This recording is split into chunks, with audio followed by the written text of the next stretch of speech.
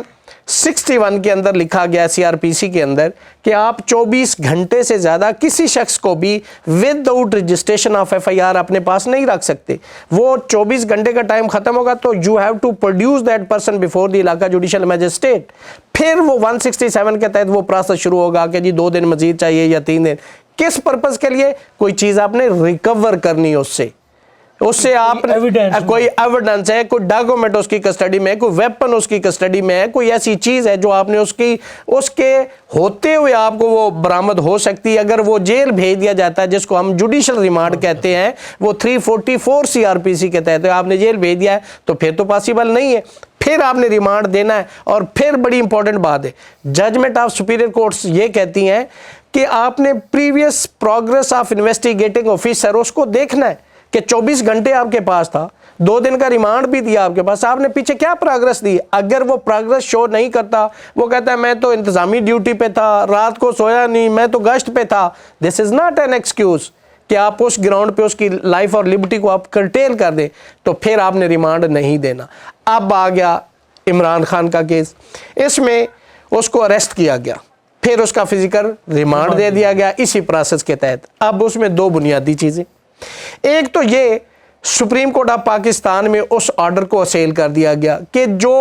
Order تھا وہ wide ایب ایشو ہے, بنیادی طور پہ غیر قانونی. اس کے اندر یہ انہوں نے چیلنج کیا تو سپریم کورٹ نے سمجھا کہ یہ واقعہ ایسا میٹیریل ہے تو فکس ہو گیا. اب اس میں وہاں پہ ریمانڈ کا آرڈر انٹیکٹ ہے, ریمانڈ کے دوران ضمانت بھی نہیں ہو سکتی,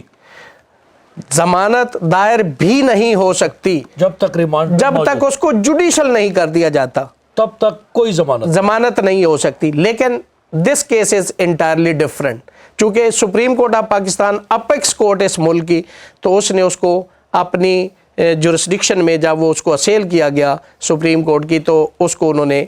سنا, پارٹیز کو نوٹس کیا, پوچھا, بتایا, تو پتہ چلا کہ وہ جو اس کی اریسٹ تھی عمران خان کی, سپریم کورٹ نے کہا کہ وہ بنیادی طور پہ اس کی اریسٹ ہی غلط ہے. ٹھیک, تو جب سپریم کورٹ سب سے بڑی عدالت ہے, جب اس نے یہ فیصلے میں ہولڈ کر دیا تو نیچے کی تمام پروسیڈنگ جو ہے وہ ویشیٹ ہو جاتی, وہ پھر ختم ہو جاتی. جب سپریم کورٹ نے کہہ دیا, اس سے بڑی تو عدالت کوئی نہیں, انہوں نے اریسٹ کوئی غلط ڈکلیئر کر دیا. اس میں بڑی امپورٹنٹ ایک ججمنٹ ہے سپریم کورٹ آف پاکستان کی, 200 case supreme court of Pakistan کا, جس میں یہ ہولڈ کر دیا گیا کہ if the foundation of any building is illegal, superstructure which is made over that building that would also be considered illegal. تو یہ جب اریسٹ کو انہوں نے بنیادی طور پہ غیر قانونی کہہ دیا, جو نیب نے دیا تھا وہ سب ویشیٹ ہو گیا, وہ ختم ہو گیا. تو اس میں اس طریقے سے in the light of that judgment supreme court نے جب اس کو وہ ڈکلیئر کر دیا کہ یہ انلیگل ہے, تو چونکہ انلیگل کیوں ہے, اس پہ ایک سپریم کورٹ آف پاکستان کی آلریڈی ایک ججمنٹ تھی گیلانی صاحب کے, شاید subject to confirmation of record. Gilani صاحب کا بیٹا جو تھا وہ بیل کروانے کے لیے سپریم کورٹ میں آئے, پارکنگ میں موجود تھے, نیب نے اٹھا لیا, تو وکیل صاحب نے جا کے پروٹیسٹ کیا کہ جی میں تو آیا تھا کورٹ میں, چونکہ access to justice is a right of every citizen of Pakistan. وہ جب عدالت آ گیا, جو بھی آیا ہے تو وہ انصاف لینے کے لیے آیا, تو وہ پہنچ گئے, انہوں نے کیمروں میں چیک کیا, پتہ چلا کہ وہ سپریم کورٹ کی پارکنگ میں. تو انہوں نے کہا کہ جی ان کو واپس لاؤ, نیب والوں کو کہو, انہوں نے واپس لایا, انہوں نے وہ اریسٹ کو سیٹ سائڈ کر دیا اور اس کو بیل دے دی. اسی طرح یہ تو اس سے بھی بہتر کیس ہے, کیوں کہ جہاں وہ بایو میٹرک کرتے ہیں وہ پروسیس ہے آنریبل ہائی کورٹ کا, کہ آپ نے کوئی پٹیشن فائل کرنی, آپ نے کوئی درخواست فائل کرنی, آپ نے کوئی ضمانت دائر کرنی, آپ نے کوئی ریٹ دائر کرنی, آپ نے کوئی اپیل دائر کرنی ہے, تو وہ اپلانٹ یا وہ جو بندہ ہے جو سائل ہے اس کا انگوٹھا لگا کے ویریفائی کروانا ہے کہ یہ بندہ وہی ہے اور کوئی اس میں جال سازی نہیں. تو عمران خان تو انگوٹھے لگا رہا تھا, تو that was in process of law, تو اس کو تو یہی سمجھا جائے گا کہ he was sitting in the chamber even in the court of the chief justice of Islamabad high court. تو اگر یہ سلسلہ شروع ہو جائے تو وکیلوں کے چیمبروں سے ملزموں کو حوالدار بھی اٹھا کے لے جائے گا، تو پھر تو لوگ عدالتوں میں نہیں آئیں گے، عدالتوں پہ پھر انصاف کے لیے وہ کدھر سے آئیں؟ ان کے پاس ہیلی کاپٹر، ان کے پاس جہاز تو ہے نہیں ہے کہ وہ اوپر سے F-16 کے ذریعے جج کے چیمبر میں یا عدالت میں پہنچ جائے گا تو پھر اس کو انصاف ملے گا۔ بھائی ہمارا فرسودہ نظام ہے، اسی کے تحت بیچارے نے چل کے لک چھپ کے کورٹ تک پہنچنا ہوتا ہے، ورنہ پولیس والے باہر بیٹھے ہوتے، رات کو ناکہ لگا کے بیٹھے ہوتے تو اس کو اٹھا لیتے۔ تو جب وہ کورٹ میں پہنچ گیا ہے تو کوئی قیامت نہیں آ جانی تھی۔ اگر انٹرم بیل ہو بھی جاتی، آپ کے پاس اتنا میٹیریل تھا تو آپ نے ایک ملک کے اندر فس کریٹ کر دیا۔ آپ جب کنفرمیشن ہوتی ہے، آپ ایویڈنس دیتے، اس کی بیل خارج ہو جاتی ہے، آپ اریسٹ کر لیتے۔ عدالتوں کے باہر سے جب بیل خارج ہوتی ہے پھر بھی کورٹ روم کے اندر سے اریسٹ نہیں کر سکتے، کورٹ روم کے باہر آپ اریسٹ کر سکتے اگر عدالت بیل خارج کر دے۔ تو اس کو تو ابھی وہ ٹرانزیٹری بیل کے لیے آئے تھے، اس کو ہم ایک بڑی مشہور ججمنٹ ہے پاکستان پیپلز پارٹی کے ایک رہنما کے نام سے، وہ رپورٹڈ ججمنٹ ہے جس کا نام ہے Sharjeel Memon case. Sharjeel Memon case omni بس بیل آرڈر ہے جس میں ٹرانزیٹری بیل دی گئی تھی۔ تو ریلیف تو تمام پولیٹیکل پارٹیز کو ملے ہیں، چاہے وہ پیپلز پارٹی ہو، چاہے وہ مسلم لیگ نون ہو، چاہے وہ PTI ہو۔ آج جو حکومت میں کل وہ اپوزیشن میں ہوں گے، جو کل آج اپوزیشن میں ہو کل حکومت میں ہوں گے۔ تو سب لوگ، یہ وکٹمائزیشن ہمارے ملک کا ایک بنیادی کلچر ہے پالیٹکس کا۔ جتنا بڑا کوئی مفکر اور بڑا دانشور کے بھی بن کے بھی معاشرے میں اپنے آپ کو شو کرتا ہے نا، اندرونی طور پہ وہ پاکستانی سیاستدان ہے، جب وہ اقتدار میں آتا ہے دوسرے کی منجی ضرور ٹھوکتا ہے۔ Victimization politics. سر میں ایک اور سوال جو میں سمجھتا ہوں آج ہم بہت زیادہ کانسیپٹ عوام کے بھی کلیئر کر رہے ہیں اور بڑی ہی زبردست انداز سے موقف کو بیان کر رہے ہیں as an expert of law. Sir, constitution of Pakistan آپ کو پروٹیسٹ کا رائٹ دیتا ہے، اور آپ نے دیکھا عمران خان کی گرفتاری کے بعد پورے ملک میں پروٹیسٹ ہوئے، اور ان پروٹیسٹ کے ساتھ لوگوں کے گھر جلائے گئے، املاک جلائی گئیں۔ کیا پروٹیسٹ کا یہ طریقہ کار ہے؟ دیکھیے شاہ صاحب، پروٹیسٹ آپ کا بنیادی حق ہے، لیکن subject to restriction imposed by the law. آپ کو آزادی حاصل ہے، لیکن جہاں سے میری ناک شروع ہوتی وہاں آپ کی آزادی ختم ہو جاتی۔ آپ کو بولنے کا حق ہے، لیکن مدر پیدر آزادی نہیں ہے۔ آپ کو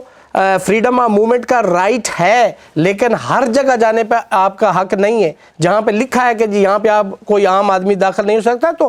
سبجیکٹ ٹو پرمیشن آپ جا سکتے، ادروائز آپ نہیں جا سکتے۔ تو جو کچھ ہوا اس میں دو رائے پائی جا رہی ہیں کہ جی اس کے اندر بہت سارے لوگ ملوث ہیں۔ ایک میری ذاتی رائے میں یہ ہے کہ ادارہ ہمارے جتنے بھی ہیں، چاہے وہ پاک فوج ہو، چاہے وہ عدلیہ ہو، چاہے وہ پارلیمنٹ ہو، ہر شخص کو اس کا احترام کرنا ہے۔ ہمارے ادارے ہیں تو ہم ہیں۔ ہمیں دیکھیں،